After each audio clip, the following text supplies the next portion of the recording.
নমস্কাৰ বন্ধু বান্ধৱীসকল, আজি মই তোমালোকৰ লগত আলোচনা কৰিম animals name domestic and wild animal. তেন্তে ব'লা আৰম্ভ কৰোঁ।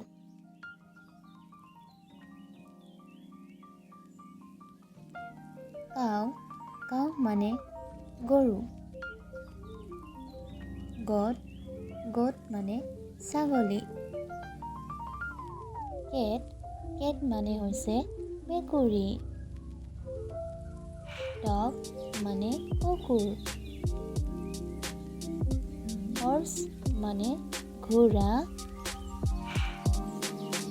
টাইগাৰ মানে বাঘ।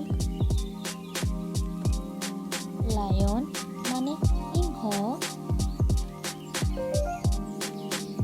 ফক্স মানে শিয়াল। এলিফেণ্ট মানে হাতী।